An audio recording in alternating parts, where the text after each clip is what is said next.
오늘은 2000년 전에 예수 그리스도께서 우리 죄를 위하여 죽으시고 실제로 죽음을 이기시고 부활하셨습니다. 그 부활의 주님을 오늘 찬양하며 우리가 함께 기뻐하는 부활주일을 맞이했습니다. 부활주일을 맞아요 하나님의 평강과 은혜가 여러분의 각 가정에 임하기를 주의 이름으로 축원합니다. 오늘은 부활신앙으로 살아요 라는 제목으로 말씀을 전하고자 합니다. 제 아내가 미국에서 직장 생활을 할 때 어느 날 직장에서 돌아와서 제게 이런 이야기를 합니다.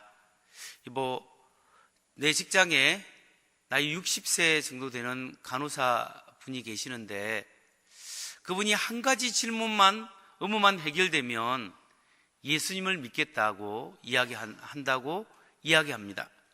그래서 그 질문이 뭐냐고 제가 물어보니까 그 질문이 뭐냐면 사람이 죽은 후에 과연 영혼이 계속 살 수 있을까? 죽으면 끝이 아니라 죽은 후에도 영혼은 계속 살 수 있는가? 이 문제만 자기가 확실히 알게 되면 하나님을 믿고 예수님을 믿겠다고 이야기를 했다고 합니다. 제가 그래서 그러면 내가 가서 이야기해 주겠다고 그 직장에 1시간 반 내지 2시간 걸리는데 제가 갔습니다. 아이들을 데리고 와서 우리 집사람한테 맡겨놓고 그 일과를 마치고 난 다음에 그분과 함께 1시간 반에서 2시간 정도를 사람이 죽은 후에도 영혼이 있고 또 죽은 후에도 계속 살 수 있다는 것에 대해서 강의를 했습니다. 근데 이분이 하는 말이 자기가 수십 년 먹은 체정이 싹 내려가는 것 같고 뚫린 것 같다고 이야기하면서 예수님을 주님으로 받아들였습니다. 여러분, 사람이 정말 죽은 후에도 계속 살 수 있을까요? 인간의 영혼이 과연 존재할까요? 이 질문에 대해서 무신론자나 물질주의자들은 무엇이라고 대답하겠습니까? 무신론자나 물질주의자는 하는 말이 뭐냐면 이 세상에 존재하는 것은 오직 물질뿐이기 때문에 사람의 영혼은 뇌의 기능에 불과하기 때문에 사람이 죽으면, 내가 죽으면 모든 것은 끝난다, 이렇게 이야기합니다. 죽은 후에는 영혼도 없고 천국도 없고 아무것도 없고 하나님도 없다라고 그렇게 주장하는 거죠. 그런데 기독교 신앙은 다릅니다. 기독교 신앙은 영혼은 단순히 브레인 펑션에 불과한 것이 아니고 뇌의 기능에 불과한 것이 아니라 육체가 죽은 후에도 영혼은 계속 살 수 있다고 믿습니다. 육체가 죽어도 영혼은 살아서 보고 듣고 느낄 수 있고 생각할 수 있다고 우리는 믿습니다. 그래서 죽은 후에도 삶이 있다고 기독교 세계관은, 우리 성경은 그렇게 우리에게 가르칩니다. 그러면 어떤 분은 이렇게 이야기합니다. 그러면 여기에 대한 과학적인 증거가 있습니까? 네, 사람들이 과학을 좋아하다 보니까 과학적인 증거도 있습니다. 인간의 영혼이 육체와 영혼이 분리되어도 여전히 보고 듣고 느낄 수 있고 생각할 수 있다라는 과학적 증거가 뭐냐면 그게 바로 임사 경험, 근사 체험, Near Death Experience라고 합니다. 이 죽음을 경험하는 거죠. 죽음을 아주 가깝게 경험하는 것이 임사 경험이라고 하는데, 옛날에는 사람이 죽으면, 심장마비로 죽으면 거의 다 돌아가시는 확률이 많았습니다. 그런데 요즘은 심장이 마비가 와서 사람이 죽어도 심폐소생술이 발달해서 사람들이 많은 경우에 있어서 인공호흡도 잘하고 또 병원에 가서 전기 충격기를 통해서 살아나는 경우가 허다하게 있다고 합니다. 일반적으로 사람이 심장이 멈추게 되면 15초에서 20초만 지나면 뇌에 피가 못 올라가기 때문에 뇌의 기능이 마비가 되고 상실하게 됩니다. 필름이 끊기게 되는 거죠. 그리고 심장이 멈춘 후 그로부터 5분에서 6분만 지나면 의학적으로는 죽었다고 봅니다. 그런데 어떤 사람은 심장이 멈춘 후에 6분뿐만 아니라 10분, 30분, 심지어 3시간, 심지어 하루가 지난 다음에도 살아난 사람이 있습니다. 이걸 임사경험이라고 하는데, 그러면 이런 임사경험을 경험한 사람이 몇 명쯤이나 되겠습니까? 한국에는 통계 자료가 나오지 않아서 알 수가 없는데 약 30년 전에 미국에서 한 갤럽이 조사한 조사에 의하면 미국에서 30년 전의 통계가 2,300만 명이 심폐소생술을 통해서 살아났는데 죽음을 경험한 임사 경험을 했다고 보고되어 있습니다. 그러니까 30년이 지난 지금은 그때 2,300명이면 지금은 엄청난 사람이 경험했을 겁니다. 그러니까 죽음을 경험하는 경험은 한 개인의 개인적인 경험이 아니라 많은 사람이 경험할 수 있는 대중적인 경험이라고 볼 수 있죠. 근데 여기서 흥미로운 사실이 뭐냐면 임사 경험을 한 사람 중에 약 3분의 1 정도가 자신이 죽었다가 살아나면서 뭔가를 봤다고 합니다. 어떤 사람은 지옥을 봤다, 어떤 사람은 천국을 봤다, 어떤 사람은 다른 일어나는 모든 주위의 상황을 봤다고 합니다. 근데 제가 조사하고 여러분에게 이야기하는 것은 천국을 봤다, 지옥을 봤다고 하는 사람 케이스는 제외시킵니다. 왜냐하면 천국을 보고 지옥을 본 것이 사실일지라고 할지라도 그것을 우리가 검증할 수 있는 방법이 없기 때문에 그 케이스는 잠시 옆으로 제쳐두고 둡니다. 그러면 제가 여기서 우리가 조사해서 하는 이야기는 어떤 케이스가 이야기냐면 자기가 죽었다가 다시 몇 시간 후에 깨어났을 때 그 몇 시간 동안 일어난 상황을 다 말할 수 있는 그 케이스만 이야기하는 겁니다. 그래서 게리 하버마스라는 철학자가 Beyond Death, 죽음을 넘어라는 책이 있는데 그 책에 보면 실제 사례가 이렇게 소개되어 있습니다.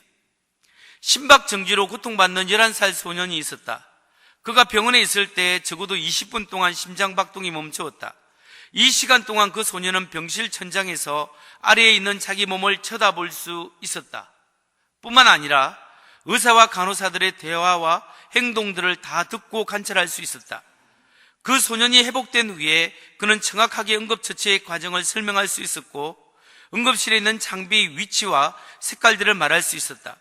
또한 병원 직원들의 성별과 심지어 그들의 대화마저도 그대로 다 보고할 수 있었다. 여러분, 11살 소년이 심장이 멈췄는데 20분 동안 멈췄으면 실제로 죽은 거예요. 이게 내 기능이 정지가 된 거죠. 미세한 뇌파가 있지 않겠습니까? 전혀 없습니다. 그런데 어떻게 실제로 죽은 사람이 죽으면 끝이고 영혼이라는 것은 내 기능에 불과할 텐데 내가 멈췄고 심장이 멈춘 상태에서 어떻게 보고 듣고 느끼고 다 알 수가 있겠습니까? 이것은 과학적인 통계가 다 나와 있습니다. 여러분, 이러한 임사 경험, 근사 체험이 오늘 우리에게 알려주는 것이 무엇일까요? 그것은 최소한 인간의 육체는 영혼과 육체가 분리되어도 영혼은 살 수 있고 뇌의 기능이 영혼이 아니라 뇌와 영혼이 따로 있고 뇌와 영혼은 긴밀히 연결되어서 일을 하고 있지만 뇌와 영혼은 분리될 수 있고 육체와 영혼이 분리될 수 있으며 육체가 죽은 후에도 영혼은 계속 살 수 있다는 사실을 우리에게 알려주고 있는 거예요. 그렇기 때문에 여러분, 이 세상 삶이 전부가 아니라 죽은 후에도 삶이 있고 영혼이 있다는 거예요. 성경에 보니까 인간이 죽음 이후에도 영원히 살 수 있다는 것에 대한 가장 확실한 증거가 나옵니다. 그게 뭐냐면 예수님의 부활입니다. 예수께서 죽음을 이기시고 다시 사셨습니다. 예수님의 부활이야말로 죽었다가 다시 사신 예수 그리스도의 부활이야말로 사람이 죽으면 끝이 아니라 죽은 다음에 영원한 삶이 있다는 것을 우리에게 샘플로 아주 잘 보이고 있는 거였죠. 그런데 사람들은 예수님의 부활은 증명할 수 없는 것이기 때문에 그냥 무조건 믿어야 한다라고 주장하는 사람이 있습니다. 인간의 이성으로 이해되지 못하니까 부활은 그냥 믿어야 한다, 또는 믿지 못하겠다, 이렇게 이야기하는 사람이 있습니다. 여러분, 예수님의 부활을 우리가 억지로 믿는 게 아니에요. 예수님의 부활은 정말 역사 속에서 일어났던 실제적인 역사적 사건이라는 거예요. 예수님이 실제로 육체로 인간의 몸으로 오셨고 이 땅에 사셨고 실제로 죽으셨고 실제로 죽음을 이기시고 부활하셨습니다. 성경은 계속적으로 강조하는 것은 예수님의 부활은 역사적인 사건이다라는 사실을 이야기하는 겁니다.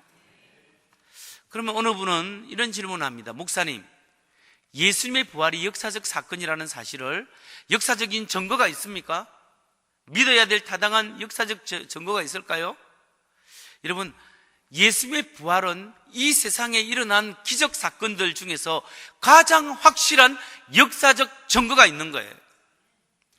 기독교 학자들뿐만 아니라 일반 학자들도 부인할 수 없는, 예수님의 부활에 관련해서 부인할 수 없는 4가지 역사적 사건이 있어요.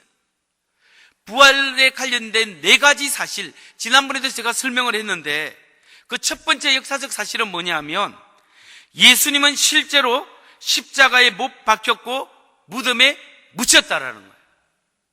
예수님은 실제로 죽어서 무덤에 묻혔다. 이것은 일반 역사가나 기독교 역사가나 그 누구도 부인할 수 없는 사실이에요. 두 번째 사실은 예수님의 무덤은 사흘째 되는 날에 빈 무덤으로 발견되었다. 시신이 사라졌어요. 예수님의 무덤에 시신이 사라져버렸습니다. 그런데 그냥 사라진 것이 아니라 군사들이 지키고 있었어요. 군사들이 지켜 있어서 훔쳐갈 수도 없는 거예요. 그런데 무덤이 열렸고 사라져버렸어요. 그 다음에 어떤 사람은 예수님의 제자들이 훔쳐갔지 않느냐, 그렇지 않는 이유가 뭐냐면, 우리나라처럼 유대인들은 좀 더 스승이나 부모나 존경하는 사람들의 시신을 귀중하게 여겼습니다. 무덤에 잘 안치했는데 왜 그 시신을 훔쳐가가지고 훼손시키고 엉뚱한 데 모셔놓고 부활했다라고 이렇게 이야기할 이유가 없고 경향이 없는 거예요. 왜냐하면 메시아는 죽지 않는다고 생각했는데 제자들이 예수님이 그냥 십자가에 못 박혀 죽어버리니까 너무 당황한 거예요. 충격을 받은 상태에서 그런 음모를 꾸민 겨를도 없었고, 그렇게 시신을 훼손할 윤리적인 것도 그 문화에서는 있지가 않습니다. 그리고 군사들이 지켰기 때문에 이게 불가능한 거죠. 그런데 역사적도 일반 역사가들도 인정하는 세 번째 사건은 뭐냐면, 사실은 뭐냐면, 제자들이 며칠 후에 부활하신 예수님을 자기 눈으로 실제로 보았다고 주장하는 거예요. 내가 부활하신 예수님을 만났습니다. 내 눈으로 부활하신 예수님을 직접 보았습니다. 이렇게 주장하는 사람들이 12제자뿐만 아니라 120명이 아니라 500명이 넘는 사람들이 보았다라고 주장하는 거예요. 500명이 넘는 사람들이 예수님의 부활하신 예수님을 만났다라는 거예요. 그러니까 바울이 고린도전서를 쓸 때가 AD 55년인데 예수님 부활하신 후 25년 후에도 500명 중에 대다수가 살아있었다라는 거예요. 그 사람들이 부활의 증인으로서 열심히 복음을 전했습니다. 네 번째 역사적 사실은 뭐냐면, 죽음에 묻혔고, 두 번째는 빈 무덤으로 발견되었고, 세 번째는 부활하신 예수님을 만났다고 제자들이 주장했고, 네 번째는 제자들이 부활하신 예수님을 만난 그 경험 이후에 제자들의 삶이 완전히 바뀌어버린 거죠.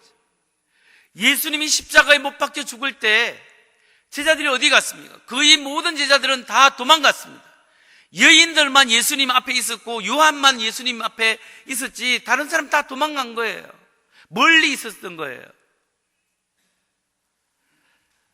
그랬던 그 많은 제자들, 충격을 받은 제자들이 부활하신 예수님을 만나고 난 다음에 삶이 완전히 바뀌어서 180도로 바꿔서 예수 그리스도는 하나님의 아들이시고 그분은 진짜 부활하셨습니다. 그분이 죽음을 이기고 부활하셨기 때문에 그분은 평범한 인간이 아니라 하나님의 아들이시오 하나님이십니다. 이것을 하나님이심을 죽음과 부활이 증명하십니다 라고 그 사람들이 막 외치고 다녔기 때문에 예수님이 죽고 부활하신 지 불과 25년 30년이 조금 넘었을 때 그리스 로마 지역의 그 지중해 연안에 예수 믿는 사람이 수만 명 또는 수십만 명이 예수 믿는 사람이 생겨났다라는 거죠. 이 네 가지 사실은 기독교 역사학자나 일반 역사학자도 부인할 수 없는 역사적 사실이에요. 그러면 이 네 가지 역사적 사실을 우리가 해석하는데 what is the best explanation? 무엇이 최고의 설명인가? 그 역사적 사실을 설명하는데 무엇이 최고의 설명인가라고 우리가 물어볼 때 예수님이 실제로 죽음을 이기고 부활하지 않았다면 그 많은 제자들이 돌아설 수도 없고 그 사람들이 목숨을 걸고 그렇게 기독교의 복음을, 예수 복음을 전가할 수가 없는 거예요. 그리고 이 땅에 수많은 교회가 남을 수가 없는 거예요. 예수님은 진실로 역사적으로 이 세상에 계셨고 죽음을 이기시고 부활하셨습니다. 여러분, 영국의 20세기에 영국에서 무신론자로 가장 유명한 사람을 뽑으라면 대부분의 사람들이 뽑는 사람이 철학자가 누구냐면 앤토니 플루라는 사람입니다. 앤토니 플루는 지난 50년간 그의 생애 50년 이상을 철저한 무신론자로 살면서 이 사람을 거쳐서 박사학위를 받은 사람이 아마 수백 명에 이를 겁니다. 그런데 이 사람은 하나님의 존재도 부정했고 예수 그리스도의 부활도 부정한 사람입니다. 그런데 이 사람이 죽기 전에 하나님은 살아계신다, 하나님은 실제로 계신다, There is no God이 아니라 There is God, 하나님은 계신다라고 이 사람이 믿기 시작했습니다. 왜냐하면 크리스찬 철학자와 논쟁을 했는데, 공개 텔레비전에서든지 학교에서든지 공개 토론을 여러 번 했는데 하나님이 없다는 연구를 계속 하다 보니까 하나님이 계시는 것이 more make sense, 더 말이 된다는 거죠. 그래서 이 사람이 하나님이 계신다라고 이야기했을 때 많은 사람들이 충격을 받았습니다. 그런데 한술 더 떠서 이 사람이 예수면 부활하지 않았다라고 논쟁을 기독교 철학자하고 게리 하버마스하고 3번이나 했거든요, 공개 토론을. 그런데 이 사람이 게리 하버마스에게 이메일을 보내서 하나님이 계신다라고 이야기하면서 예수님에 대한, 부활에 대한 자기의 견해를 밝혔습니다. 그러니까 그 기독교 학술지 필라소피아 크리스티라고 기독교 철학 잡지가 이 사람하고 인터뷰했을 때 그 사람이 이렇게 이야기합니다. 예수 부활의 증거들은 다른 어떤 종교에서 주장하는 기적들보다 더욱더 월등합니다. 부활의 증거는 대부분 다른 기적 사건들에서 제시한 증거들과는 양적으로나 질적으로 비교가 안 될 정도로 다르다고 생각합니다. 부활했다는 게 진짜 난센스다, 말이 안 된다는 사람이 논쟁하기 위해서 연구하고 보니까 예수님의 부활은 기적인데 이 기적은 다른 일반 종교에서 말하는 기적과는 월등히 다른 차원의 것이다, 부활이 사실일 가능성이 있다라고 이야기하는 거예요. 이 사람은 예수님을 안 믿는 사람이에요. 여러분, 예수님의 부활은 그냥 안 믿어지는 것을 믿는 것이 아니라 하나님이 계시고 그 하나님이 인간의 몸으로 오시면 죽음을 이기시고 당연히 부활할 수 있는 겁니다. 여러분, 우리가 이 시간 확실히 믿을 것은 정말 하나님이 살아계시고 우주를 만들고 우리 인간을 만드신 하나님이 살아계시고 그 하나님은 우리를 사랑하시고 그 하나님은 우리 죄를 위해서 대신 이 세상에 오셔서 나의 죄를 대신 지시고 실제로 죽으셨습니다. 그리고 그분은 죽음을 이기시고 실제로 부활하셨습니다. 부활하셔서 하나님의 아들이심을 증명하셨습니다. 그분은 살아계십니다. 그분은 살아계시기 때문에 오늘 이 부활 사건은 실제 사건이라는 겁니다. 그렇다면 우리가 예수님의 부활이 역사적 사실이고 진실로 예수님이 부활하셨다면 우리가 어떠한 믿음으로 살아야 합니까? 초대 교인들처럼 부활신앙으로 살아야 합니다. 예수 그리스도는 부활하셨습니다. 그 부활하신 주님이 내 안에 계시고 그분이 나의 삶의 주인이십니다. 누가 주인이냐? 주님이 주인입니다. 이 부활신앙으로 살아야 합니다. 부활신앙으로 사는 사람은 어떤 삶의 형태가 나타나야 되겠습니까? 부활을 믿는 신앙은 과연 어떤 신앙의 모습으로 나타나야 되느냐? 2가지 모습으로 나타나야 됩니다. 하나는, 부활을 믿는 사람은 하나님 나라의 소망으로 살아야 합니다. 이 세상의 삶을 살면서 진지하게 살면서도 이 세상이 전부가 아니라 영원한 하나님의 나라가 있다는 하늘나라의 소망을 가지고 살아야 합니다. 하늘나라의 소망을 가진 사람은 이 세상의 삶을 무시하는 건 아닙니다. 이 세상을 살지만 나의 나라를 위하여 사는 것이 아니라 하나님의 이름을 드러내는 하나님의 나라를 위하여 살아야 한다는 거예요. 고린도전서 15장 19절을 보십시오. 사도 바울은 이렇게 권면합니다. 같이 읽겠습니다. 만일 그리스도 안에서 우리가 바라는 것이 다만 이 세상의 삶뿐이면 모든 사람 가운데 우리가 더욱 불쌍한 자이리라. 우리가 그리스도 안에서 바라는 것이 이 세상뿐이면 우리가 진짜 불쌍한 사람이다. 그런데 우리가 가장 행복한 이유는 예수님이 부활하셨고 이 세상이 전부가 아니라 영원한 하나님의 나라가 있기 때문에 우리가 행복한 사람입니다. 그러니까 우리가 이 세상을 살면서 세상의 것을 열심히 살지만 여기에만 목숨을 거는 것이 아니라 나의 진정한 분양은 저 하나님의 나라다. 저 하나님의 나라를 위하여 오늘 그 하나님 나라를 연습하는 삶으로 여기에 살아가고 있다. 나의 나라가 아니라 주님의 나라를 위하여 살아야 한다. 이 믿음으로 사시기 바랍니다. 그러니까 우리가 하나님 나라를 투자하며 살아야 합니다. 여기서 손해보고 여기 예수 믿는 것 때문에 좀 힘들고 어려운 게 결코 손해가 아닌 거예요. 다음으로 예수 믿는 사람은 어떤 신앙의 자세를 가지고 살아야 하느냐? 하나는 하늘나라 소망으로 살아야 된다. 두 번째는 최후 승리를 확신하며 살아야 합니다. 예수님의 부활을 믿는 사람은 반드시 하나님께서 나에게 승리하시고 하나님께서 승리하시고 하나님이 영광을 받으실 것이다. 이 믿음으로 살아야 하는 거예요. 고린도전서 15장 57절 58절을 한번 보세요. 우리 주 예수 그리스도로 말미암아 우리에게 승리를 주시는 하나님께 감사하노니 그러므로 내 사랑하는 형제들아 견실하며 흔들리지 말고 항상 주의 일에 더욱 힘쓰는 자들이 되라. 이는 너희 수고가 주 안에서 헛되지 않는 줄 알미라.